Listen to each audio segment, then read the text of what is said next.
Hello, everybody, and welcome to the Fortress Comic News, episode 419. I am one of your hosts, Chris, alongside my co-host, Mike. What's going on, Hi. Mike? Hey. Nothing much. Charlie McKelvey stops by today. It's been another 2 to 3 years since we talked to this one, Chris. I sense a pattern with our slew of creators that we get in touch. I also noticed a pattern where we had two Davids in a row, and now we've had two Charlies in a row. Charlies, yeah, because I double looked at my text. I was like, wait, Charlie Stickney again? No, Charlie McKelvey. Okay. Just a quick shout out because we are a week as we record. Well, we're like 6 days from Free Comic Book Day, Chris. Yeah, I was going to mention that in the show. Like, this weekend, go out to your local comic shops, grab some free comics. Also, spend some money, please. Hell yeah, spend money. And on a side note, this weekend, this Saturday, for those of you that don't celebrate, was Independent Bookstore Day.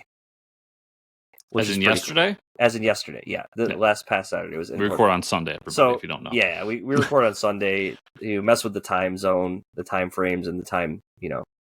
We're the Flash, but went to the bookstore. They had a cool new like tote bag. I really love my local bookstore. They do some cool stuff. I got a signed copy of the latest Brandon Sanderson novel that they sold to me cheaper than like Barnes and Noble would. Love the place. They're really cool. A lot of great people run the store. So I picked up. I spent some money, as you said. This one, I know it might be for children, but they have these books called the New York Times best-selling series, What is the Story of Godzilla? And I love that cover because it's like this enlarged. And they have them for like iconic people, to teach little kids. And I bought it for myself to read. And it actually, because I was flipping through it in the bookshop, and I'm like, maybe I'll get this to know the whole history.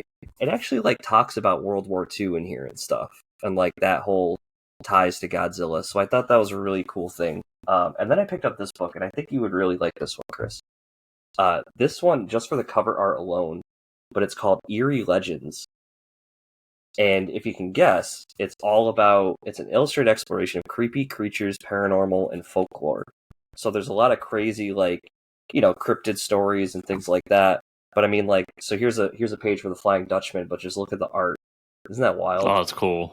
Yeah, so it was $30 book, but like it's really cool. They're all 1 to 2 page stories with really nice art, kind of like a comic book, Chris. So yeah. I don't know who publishes them, but I know I see them in bookstores all the time, and they republish like old story, like stuff that's in public domain at this point. Yeah, Dracula, Frankenstein. Yep. But they do nice like faux leather covers, and then gold trim on the pages. I love that shit. Yeah. I almost.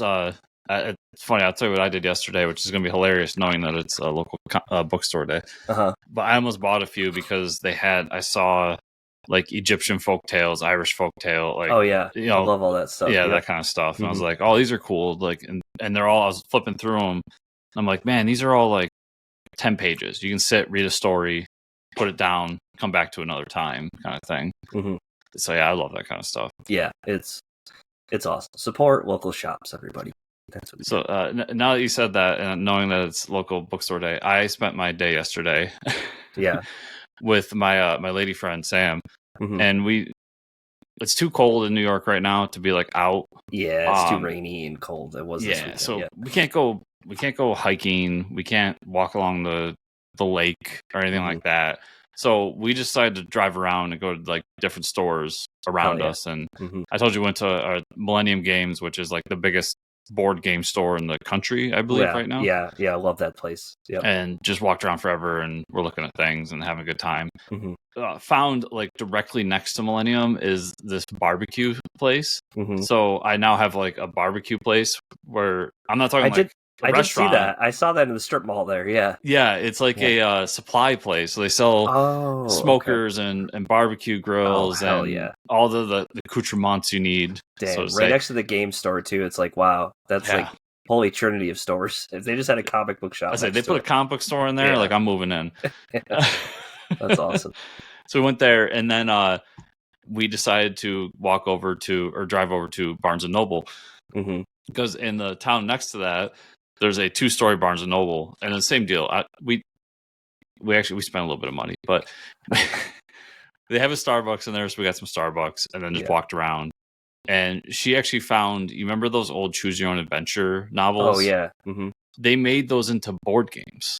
Oh, that's cool. So it's like a Choose Your Own Adventure board game where you can play by yourself and play it like you did the book, or you could play as like a group, and we're going to play them together and like go through the adventure together, almost like a mini RPG session. Oh, that's cool. That's awesome. And I found at Millennium, they had single-player tabletop RPG books. Mm-hmm.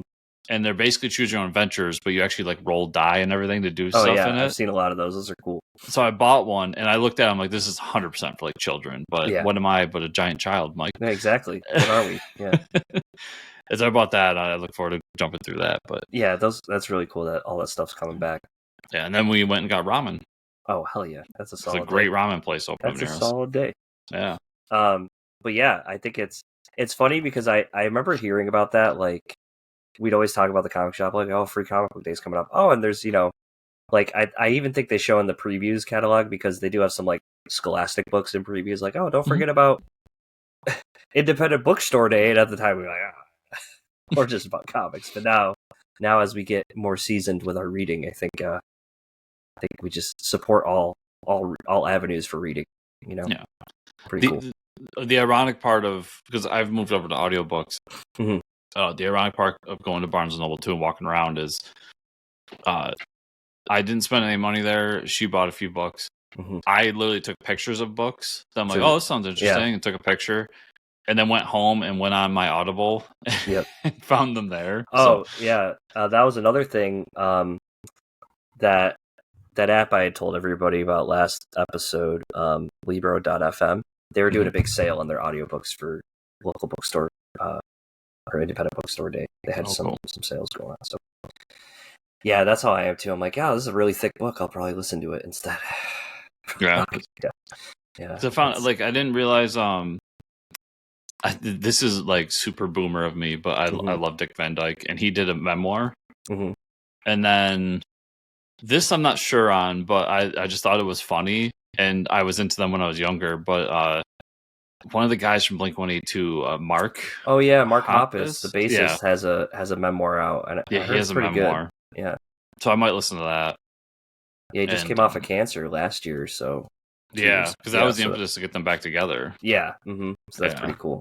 So there was a few things I saw there that were like cool, and I'm like, oh, I'll check these out. And then going through the comics and manga sections, look at things. Hell yeah! Because like you said, probably a month back, I was looking through. I'm like, we've interviewed that guy, and I've interviewed that guy. Speaking of that, going through the comics and manga section, just before we get into the news, so I picked up this volume of Kaiju number 8, and I looked at it, Chris. I was like, oh no, this is issue 12. Okay, this is the wrong book.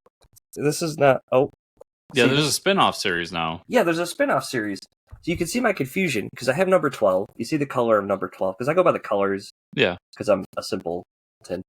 And then I see this color, which is also, it's purple, but a little more blue, whatever. A little bluish, but bluish. And there's a spin-off series. It's, B-Sides. And I was like, wait a second. I don't have that. And I didn't even know, like, I have most of them pre-ordered now, but, like, damn. So Kaiju number 8 has B-side stories about the titular characters that are supporting. So that's a really cool idea that they're doing that. Yeah. So I discovered a book in there, or a manga in there that I'm pushing it down the pipeline, but it sounded really cool. It's called The Last Elf. Oh, cool. And it's like she's the last elf in the world, as like the fantasy world, like the magic and all that is fading away, and the world is becoming more industrialized. Yeah. And she's trying to get back to like her realm, but the people of that world now like want to move past all of that, so she's being hunted at the same time. It was a cool concept. Interesting.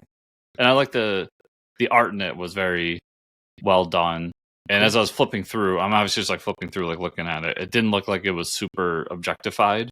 Yeah. Which is always like one of the things with manga where I'm like, yeah, it's kind of awkward to have that upskirt part. Yeah, the way to do the shots and everything. Yeah, they definitely panders to some of their readers for sure. Yeah. Okay, everybody. I think we'll jump into the news now. TV news. During an HBO sizzle reel, DC Films announced that Peacemaker Season 2 is set to release on August 21st of this year. So bam, less than 4 months away. Super pumped for that. That's exciting news. We've been waiting for the second season for how long now, and I've seen so many set photos with him and James Gunn, and I'm just super excited. Yeah, and for me, it feels like I heard him talking about they're doing season 2, and it's in the pipeline and everything. I wasn't paying super attention to it, so this came out of nowhere, and I love it because now it's like it's here, and you have to wait a couple months, and you'll be watching it.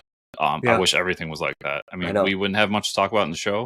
Yeah. But as a fan, I get to watch it. It's great. Like, So that first season Peacemaker, I'll probably watch it at some point because it's been a few years, right? Yeah, it has. It's been at least a couple years for sure. Yeah, but I'll be excited for season 2 either way. Andor season 2 is out, and you've watched. I still have to watch season 1. I know I'm behind, but what's your initial thoughts on those first 3 episodes? My initial thoughts: if you didn't like season 1, I don't think you're gonna like season 2.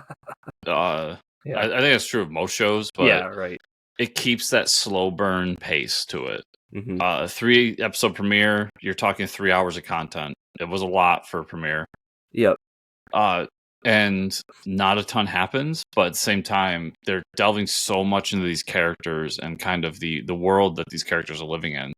And one side, you've got the people who are basically financing the rebellion, your Mon Mothmas and such, and their kind of upper class life as like literally there's parties going on, there are weddings going on. Meanwhile, like behind the scenes, they're trying to keep up appearances while also funding this thing that's going on, helping out with this rebellion that's happening. That's starting to ember, if you will.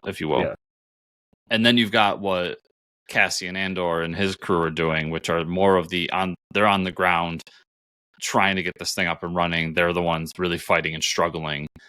And you've got his crew who are on this planet, and let me tell you, they're not shy about what they're talking about in these 3 episodes, and I think you'll get it just by my description. They're on this planet, and they're obviously doing some sort of migrant farming, and they're not entirely legal. So the Empire comes, and they start checking people, and that's when things get kind of shady for them. Yep. Very relevant to today's world in ways. Yeah, for sure. And you can imagine if we had colonized other planets and stuff, it probably would be a lot more prevalent and abused, I think. Right. So his crew's doing that. Meanwhile, he's off on a mission, and he's trying to steal a experimental TIE fighter. And of course, everything goes wrong. Like the one that he was trained to fly isn't the one that was there, and so things happen. He's trying to get out. It's actually a funny sequence when he first gets in it because he can't fly it properly. So he's just like bopping around in the hangar bay trying to get the fuck out of there. Ends up going to this planet, and the rendezvous he was supposed to find wasn't there because another like crew on this planet found him, and they have their own kind of pseudo rebellion going on. And mind you, if you don't know, everybody, there's like this is the point where the rebellions are very fractured. They haven't come together as one unit yet. So they're their own little fractured rebellion group, and they're accusing him of being an Imperial and all this stuff. Long story short, he gets away from them. But that's a whole 2-episode arc of like what's going on with these people and what Andor does. And it affects him being late to his friends over on this other planet. And he ends up getting away with some of them. There's a terrible moment where a main character goes away in this last episode. But I really like it, but I understand where people come from with the show. It's a very slow burn show. Yeah. It really like kind of drags you through the world and wants you to soak in what's happening at this point. Very little gunfights, 0 lightsabers. No lightsabers. Oh man. It's a very grounded, down to earth Star Wars show that's really looking at the things that you didn't think of when you're watching those Star Wars shows. Class struggle, warfare, guerrilla tactics, what it takes to fund and form a rebellion. And just the idea that people didn't just get together one day and say, let's fight the Empire. No, there was all these different factions. Yeah, there's a lot of stuff happening before that. Yeah, so that's cool. I really love it. It's a great show, but it's definitely I could see where people come from not liking it. Yeah. Have you been watching? Did you watch Last of Us? So I saw you put this on the notes, and I watched Last of Us season 1. Okay. I have not played the second game yet. Okay. And because my brain is broken, I can't watch the show until I play the game. I am in the middle of the game, so like I'm getting through it. Mm-hmm. I'm holding off the show until I finish the game. So I mean, and there's a lot of. I mean, for the first, I'll wait probably a couple more episodes before. I know what happens in this episode 2. It happens pretty early in the video game too. So yeah, for any of the game players, and I think it's been spoiled enough now. It's been over a week, but yeah, episode 2 is where. So I watched the first couple episodes. I'll say I really like it, like season 1. My only gripe is, they've aged Joel a lot more because it's 5 years later, but they haven't really done much with the actress that plays what's her name? Ellie, to make her look older at all. You know what I mean? Like he's, they grade his hair and like she just looks like. I mean, I think that's just the actress herself kind of looks like a 12-year-old, but I think, but honestly, the acting's amazing. The big points of the show, the character struggles, where we've come across, 5 years later, where we are now. Really great episode. There's a lot of zombie killing.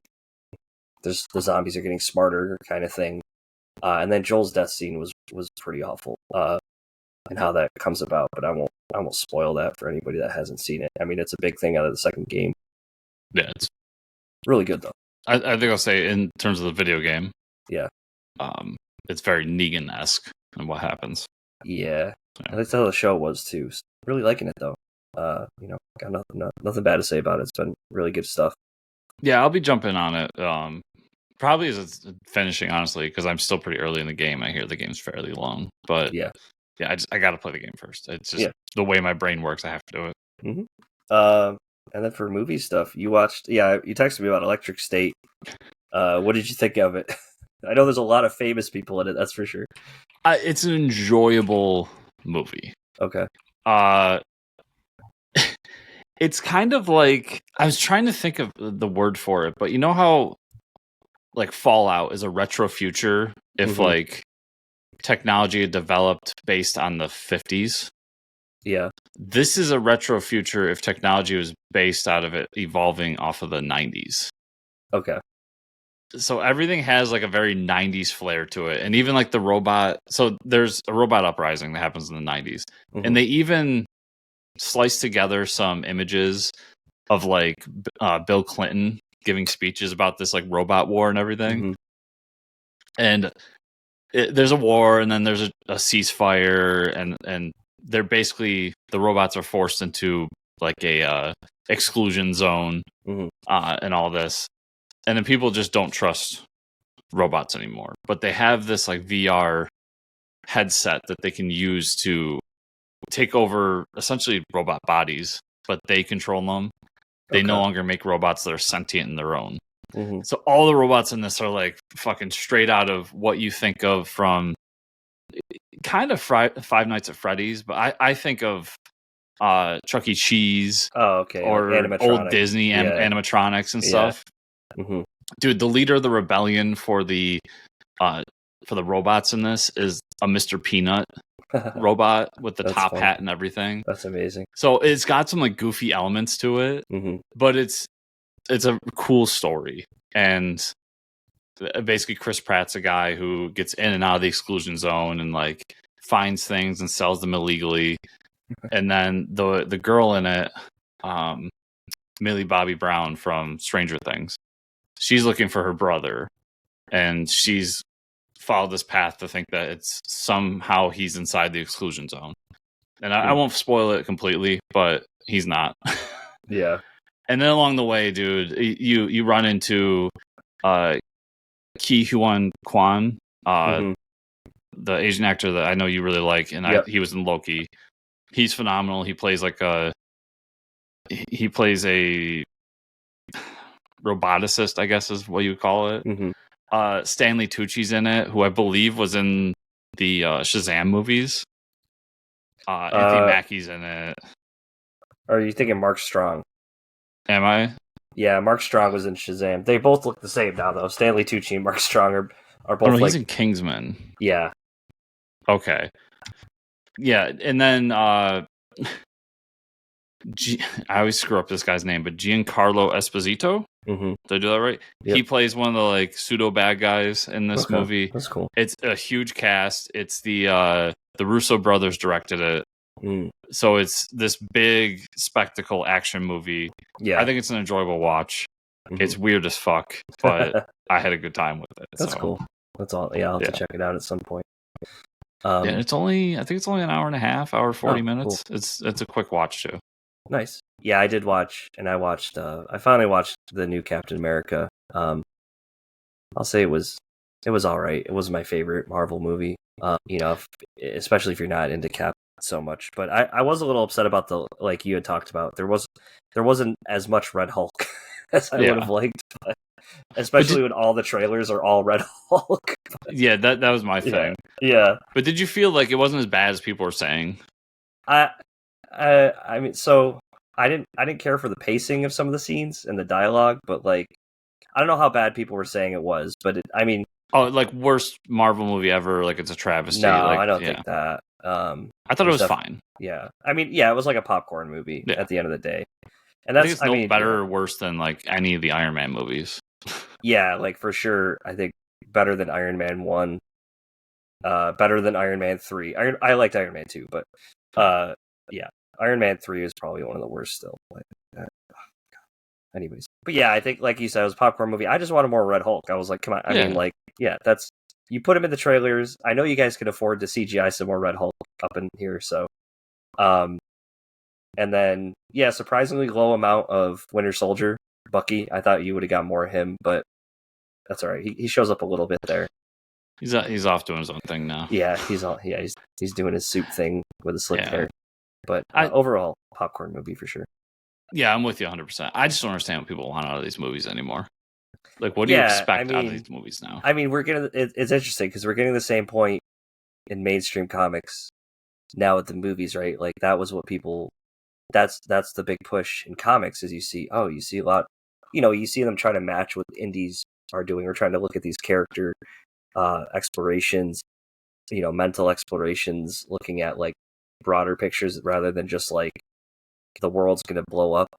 So you might, I mean, you're going to start seeing that, right? With the movies, like what DC's done, and Marvel's kind of done that too, change up their genres a little bit. They've explored that with like letting their directors take the reins and stuff. But it is kind of like what happened in comics, right? You're like, okay, there's too many punchy, or like you're not gonna feel something from this punchy book this week. But yeah, I think it's fine for what it is, right? Like you said, it's just. We'll see, because along with Free Comic Book Day this weekend, Thunderbolts comes out. Yeah. So I have a little more high hopes for that than the Cap movie, but same. Especially the way it's being talked about, like in review circles, it's kind of set an expectation for me too. Yeah. And then with that, let's get into the comic news. Marvel Comics announced the return of Doom 2099 with a series titled Doom 2099 from writer Frank Thierry, artist Delio Diaz. Doom 2099 will bring the multiverse's most infamous and mysterious version of Doctor Doom to the present to confront his classic counterpart. Doom's 2099's journey will send us shockwaves through the time stream, including a multiversal conflict as an electric group of future heroes assemble to prevent Marvel's greatest villain from gaining more power. The future is doomed. Wow. The world, they always have so much fun when Doom's doing shit because they're like, we're doomed. They're doomed. Everybody's doomed. Everybody's doomed. The world is dooms, but not doomed. Dooms, everybody. But does that include the world as yet to be a coalition from the future, including Old Man Logan, Rachel Summers, the Phoenix, Bishop, Cosmic Ghost Rider, the Maestro, and Deathlock? Say otherwise, but will the arrival of Doom 2099 change the odds for the new Sorcerer Supreme? Is he there to back his past self or destroy him forever? Yeah, so this sounds awesome, especially that they're bringing in Old Man Logan to help fight him. I think that's dope. That cover's really sick. And some of those alternate covers are too. I'll probably end up checking this one out, I think. Yeah, anytime they do something with Doom 2099, I'm there. Yeah, if anyone hasn't read that original series, I believe it's Garth Ennis. Hell yeah! I should probably awesome. double check that before I say that out loud. Yeah. But it's one of the best 2099 books, period. Okay. And it's up there with some of the best comics like ever made.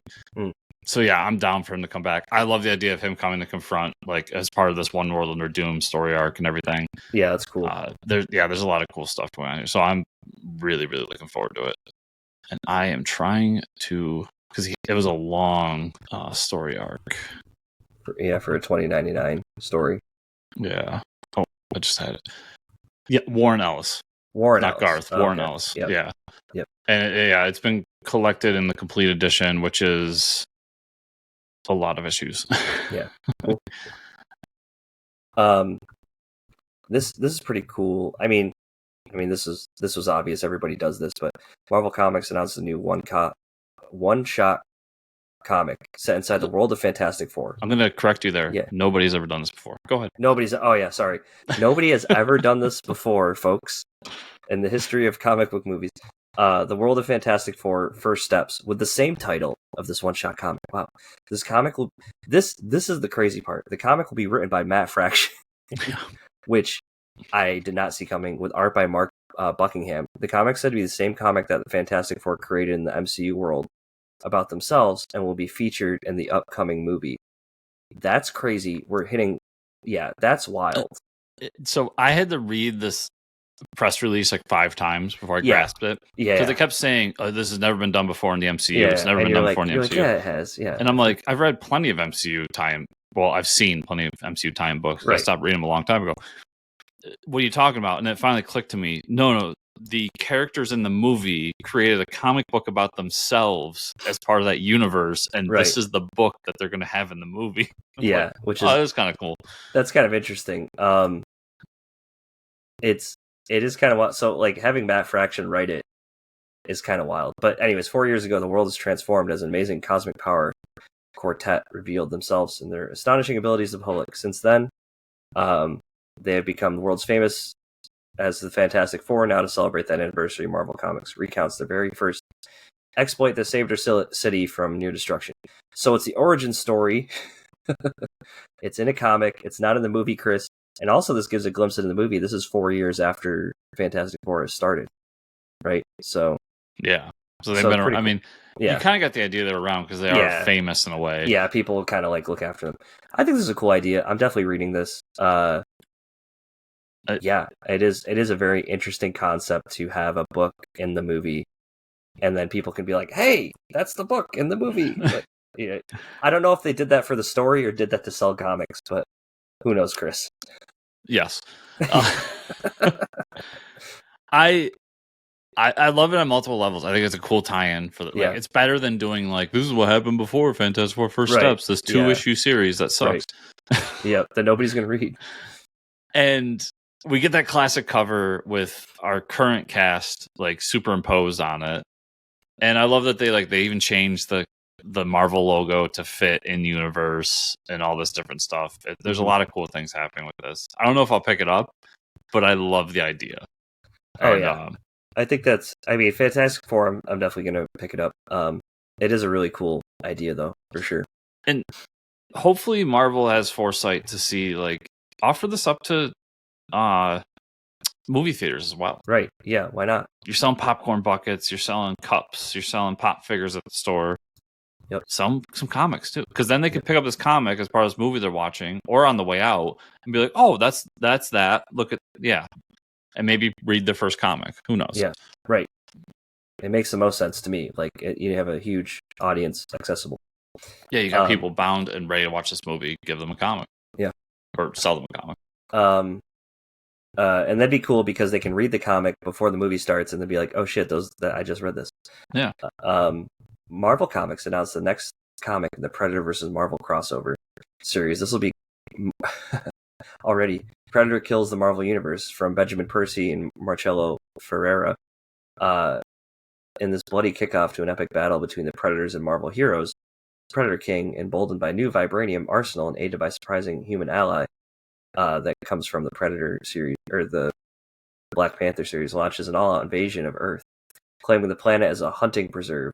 You'll need to read to see just who, if anyone, will survive, and to witness some shocking twists and turns as the entire Marvel Universe finds itself in the Predator Tri-Laser crosshairs.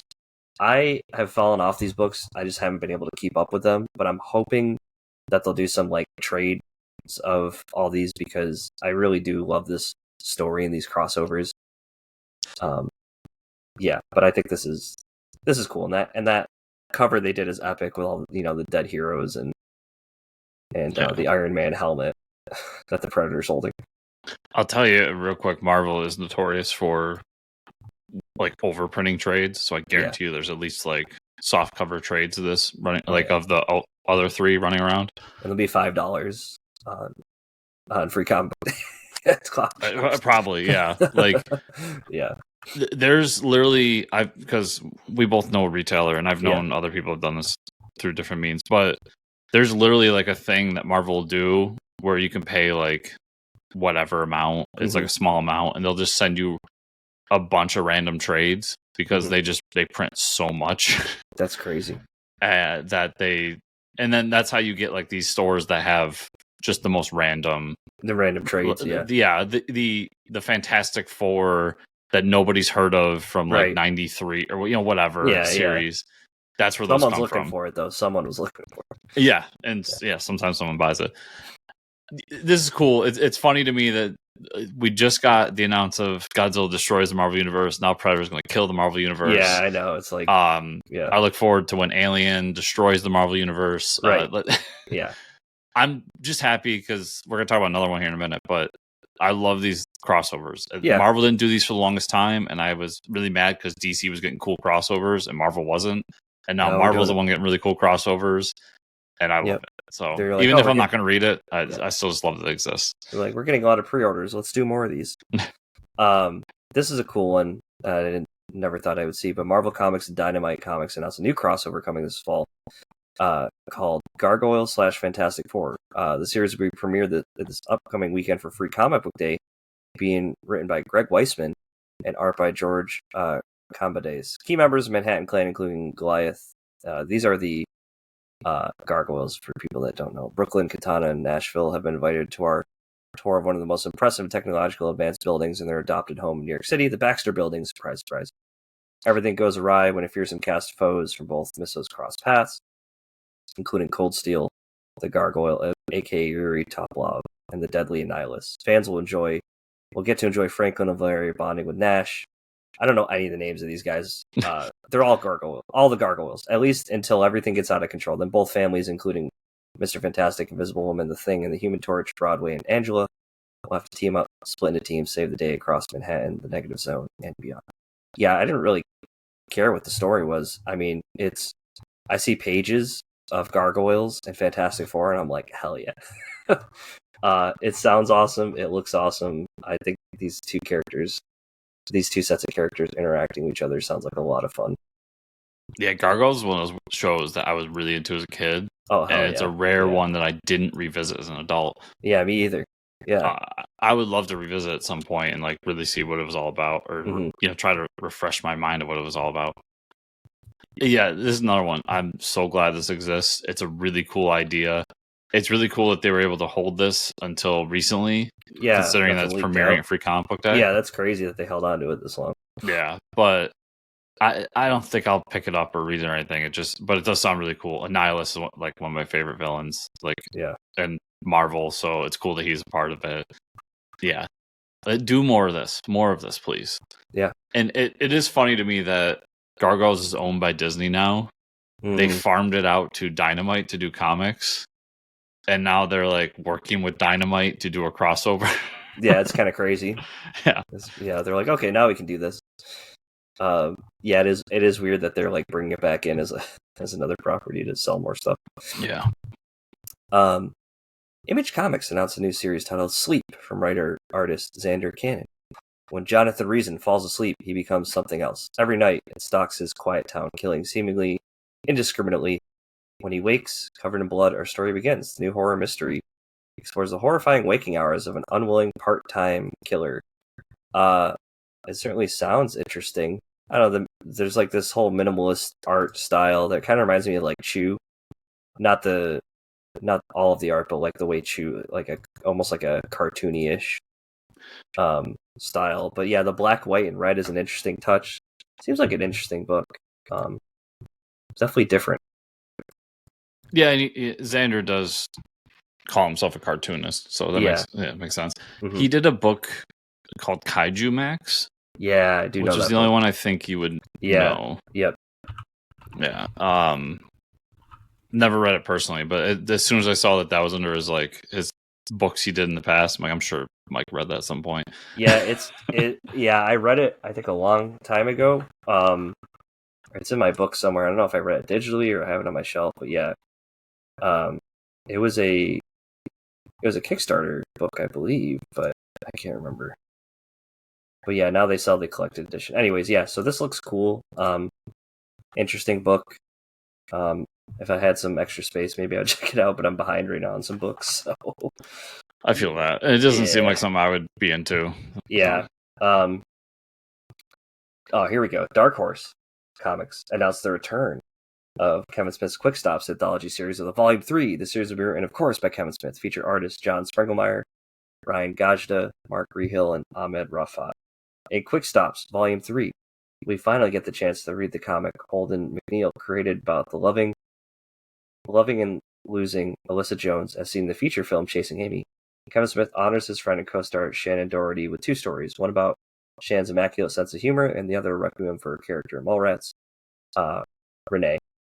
We witness a touching reunion between Jay and Silent Bob, their old Dogma buddy, Metatron, Herald of the Almighty, voice of the one true God, and dropper of divine nuggets of knowledge. And at last but not least, we get to keep up with the Jones sisters and find out the full story behind how Alyssa Jones got the nickname Finger Cuffs. Yeah, this is cool. I mean, this series has been a lot of fun. You get to pay tribute to some, people that are gone now, and touch on some new properties that are coming out. So, yeah, I'm obviously 100% a stand for this book. I've loved the series so far, and it's finally jumping into things I kind of wanted out of it, or at least I wanted out of Kevin at some point, which is the Chasing Amy comic book, the book they were making in the movie, right? Dealing more with characters from Mallrats and Dogma in particular. Just a lot of cool things here, and just to see Kevin back at it with Dark Horse doing more comics. I love his work. I love the man, but he has this up and down nature to his work where obviously the movies make more money, so he will dive into that, and then the comics kind of go by the wayside. And I completely understand, but as a fan of all this stuff, it's a little bit frustrating, but I'm here for it when it comes out. Yeah. Good on him for doing this. Yeah. And then, I love like you said, the Shannon Doherty stories in particular, like her unfortunate passing recently and him getting to do more stories with her. And I know he wanted to do more with her in a possible Mallrats 2. So that's unfortunate as well, but you get to see more of her in here. Yeah. This last piece of news here is Boom Studios announced the next installment of their Dune comics, which they're still doing with Dune Edge of the Crisp Knight. Hiding One of the Harkonnens from writers Brian Herbert and Kevin J. Anderson with art by Simone Ragazzoni. In the sands of Arrakis, the Fremen plan to strike at the heart of Governor Dmitri Harkonnen's spice operation. But not all past sabotage run the same, as a young Shadu Mapes discovers going undercover.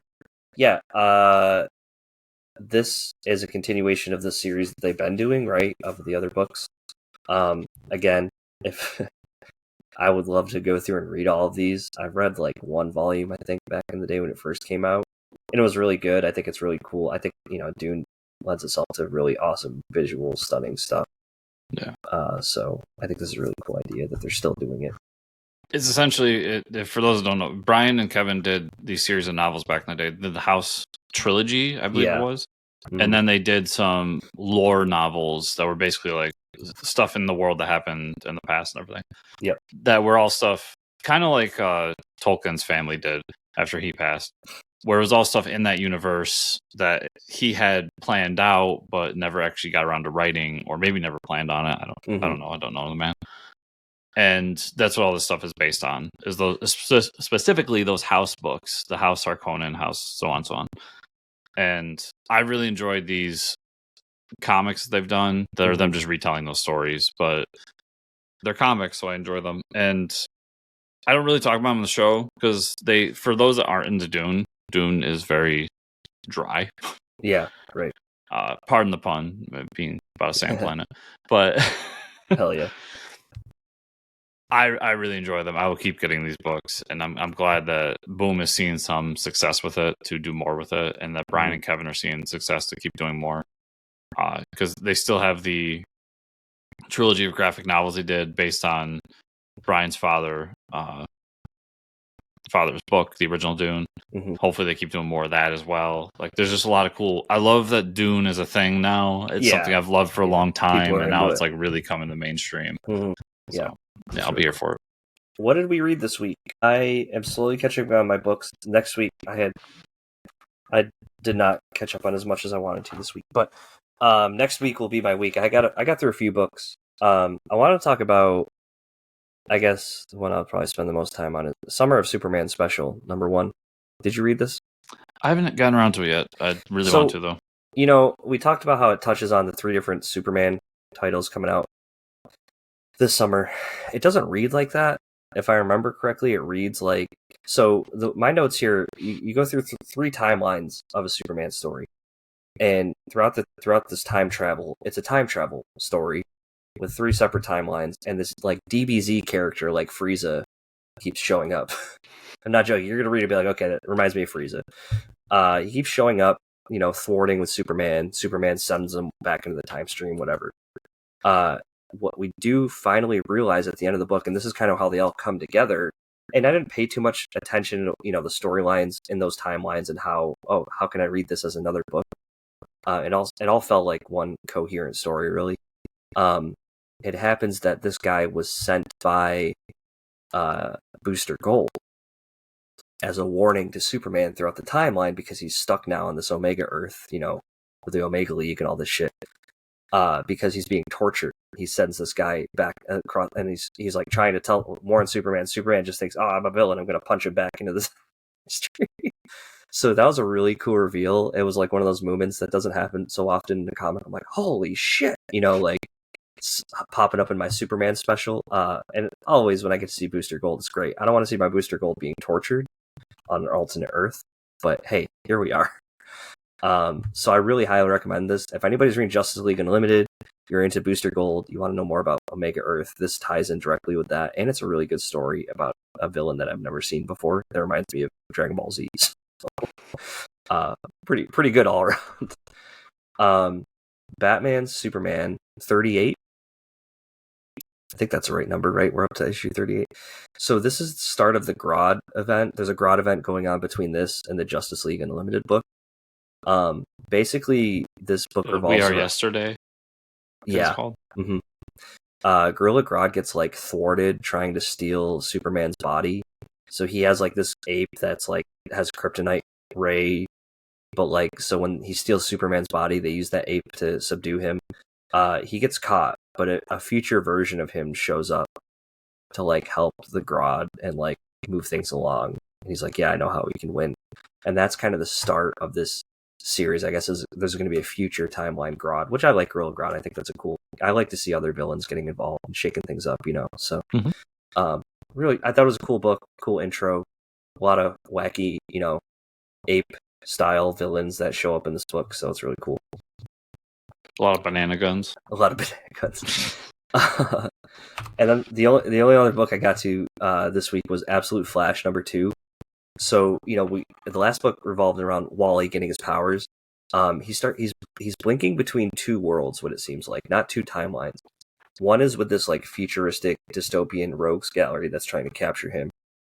The other is in the lab where he was, you know, snooping in on Barry Allen, and all this happened. So his dad and Barry Allen are in the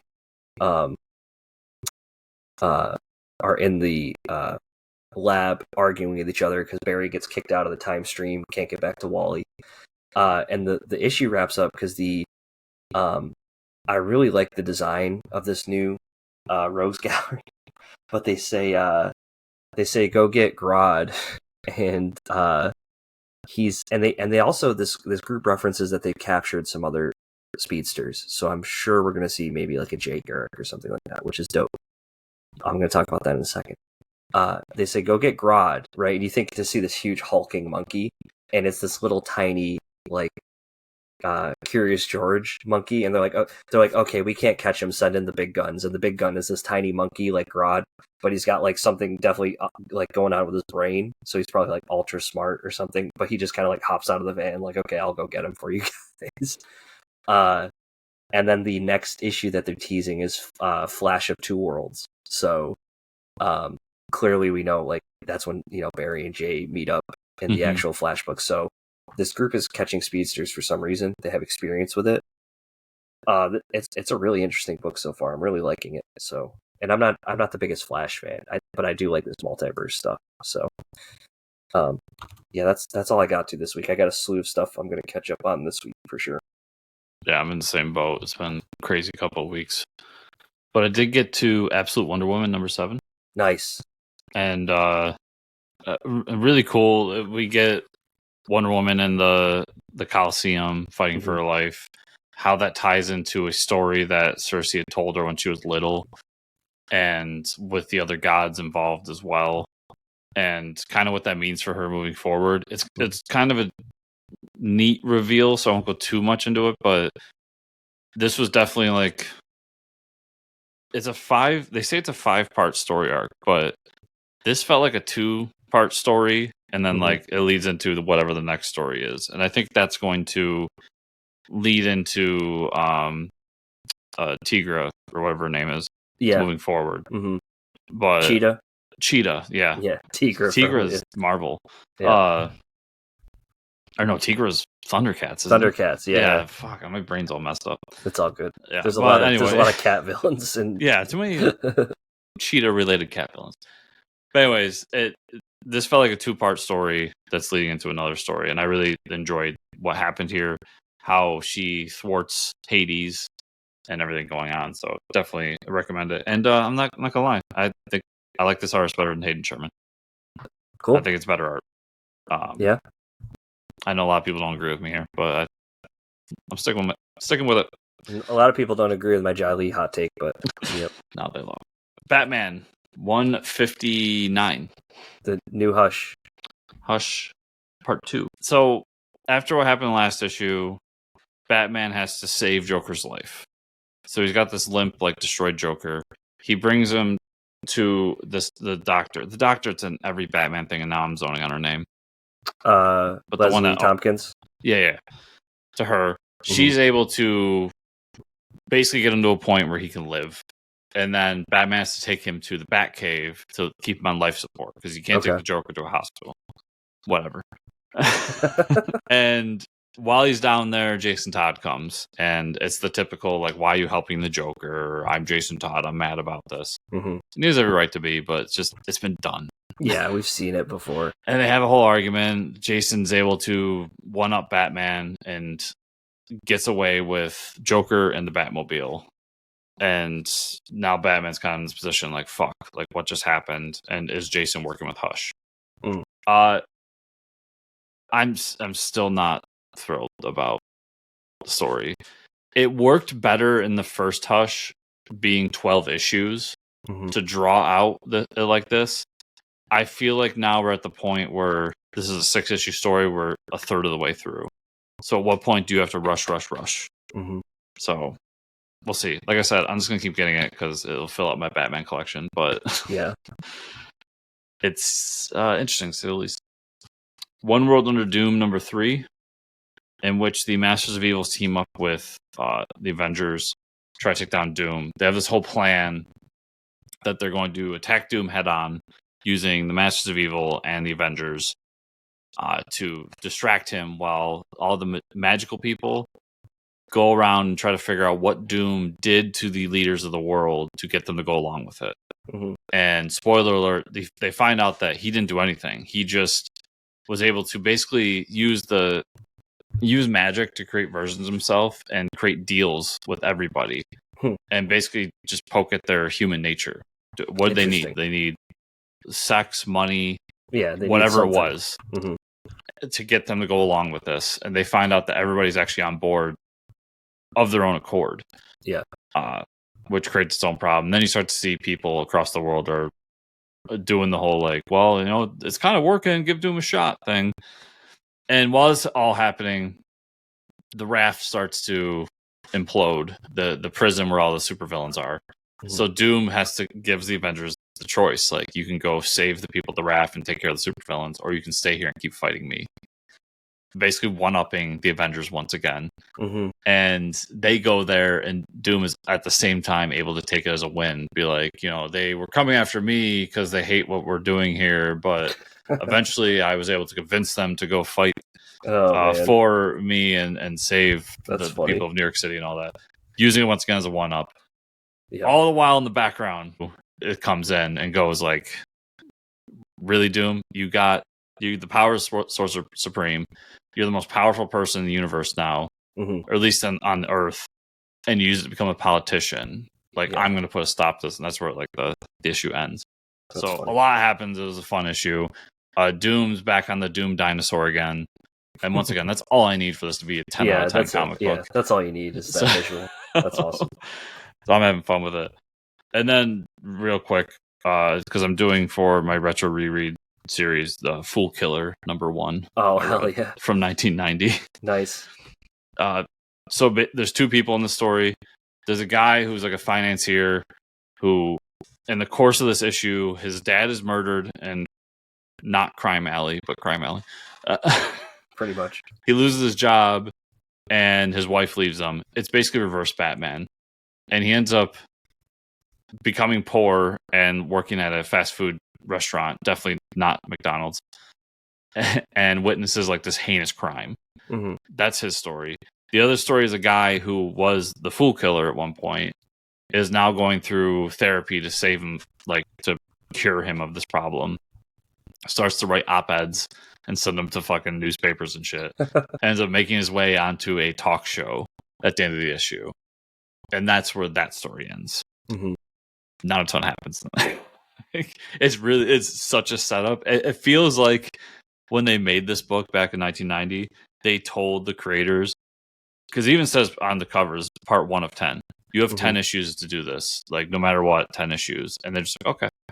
And they wrote it like a graphic novel, because there's not really a big reveal at the end. There's not some giant moment. You're just going to read it all together. I literally felt like I read it as a chapter. Mm-hmm. So it's going to be interesting to go forward with it, because I've already committed to reading the whole thing. And I've heard it's really good, but this first issue didn't do much to prove that to me. But I do like the cover where he says, "So many fools, so little time." So little time. I love it. Yeah, it's a classic.